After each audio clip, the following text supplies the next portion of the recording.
Hello viewers, কেমন আছেন সবাই? আশা করি ভালো আছেন।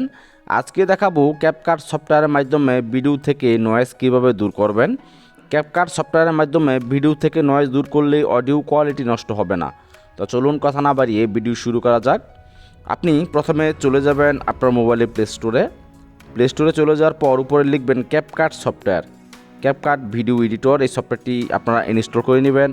আমার ইনস্টল করা আছে, সেজন্য আমি ওপেনে ক্লিক করলাম। আমি ওপেনে ক্লিক করে সরাসরি চলে গেলাম ক্যাপকাট সফটওয়্যারের ভিতরে। তো আপনি এখান থেকে এই যে একটি অপশন দেখতে পাচ্ছেন নিউ প্রজেক্ট, এই নিউ প্রজেক্টের উপর ক্লিক করে দিবেন। নিউ প্রজেক্টের উপর ক্লিক করে দেওয়ার পর আপনার মোবাইলে যতগুলো ভিডিও আছে ওইগুলো সব এখানে শো করবে।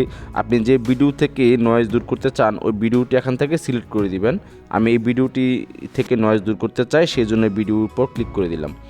ক্লিক করে দেওয়ার পর নিচে একটি অপশন দেখতে পাবেন অ্যাড, এই অ্যাড অপশনের উপর ক্লিক করে দিবেন। অ্যাড অপশনে ক্লিক করে দেওয়ার পর সরাসরি আপনাকে ক্যাপকাট সফটওয়্যারের ভিতরে নিয়ে যাবে ভিডিওটি। এখন আপনি এই যে এখানে লেখাগুলো দেখতে পাচ্ছেন, আপনি এগুলো টেনে একটু ডান সাইডে নিয়ে যাবেন। আপনি পুরো এই ডান সাইডে নিয়ে যাবেন। ডান সাইডে নিয়ে যাওয়ার পর এখানে যে দেখুন লেখা আছে ক্যাপকাট ওয়াটারমার্ক, এই যে এখানে আপনি এইটির উপর ক্লিক করে দিবেন। ক্লিক করে দেওয়ার পর নিচে লিখে দেখুন লেখা আছে ডিলেট, এই ডিলেটের উপর ক্লিক করে দিবেন।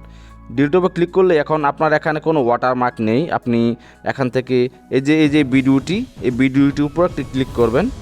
ক্লিক করার পর নিচে দেখুন কতগুলো অপশন শো করবে, এগুলো আপনি টেনে একটু ডান সাইডে নিয়ে যাবেন। ডান সাইডে নিয়ে যাওয়ার পর এখানে একটি অপশন পাবেন, এই যে রিডিউস নয়েস, এই অপশনটার উপর ক্লিক করে দিবেন। অপশনটার উপর ক্লিক করে দেওয়ার পর এখানে যে একটা আইকন দেখতে পাচ্ছেন, এটাকে টেনে আপনি একটু ডান সাইডে নিয়ে যাবেন। নিয়ে যাওয়ার পর তারপর এখানে আপনি আরেকটা অপশন দেখতে পাবেন, এই যে টিক মার্ক, এই টিক মার্কের উপর ক্লিক করে দিবেন। ক্লিক করে দেওয়ার পর এখন আপনার ভিডিও থেকে কিন্তু নয়েজটা অলরেডি চলে গেছে। সো আপনার অডিও কোয়ালিটি নষ্ট হবে না। আমার দেখা সবথেকে বেস্ট একটি noise remover software CapCut.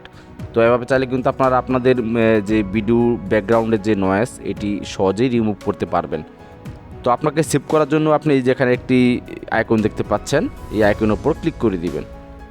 Click করে দেওয়ার পর আপনার এই ফাইলটি অটোমেটিক সেভ হয়ে যাবে। তো ভিডিওটি আজ এ পর্যন্ত। এই ভিডিওটি দেখে যদি একটু উপকৃত হন তাহলে অবশ্যই ভিডিওটি লাইক দিবেন এবং চ্যানেলটি সাবস্ক্রাইব করে পাশে থাকবেন। ধন্যবাদ।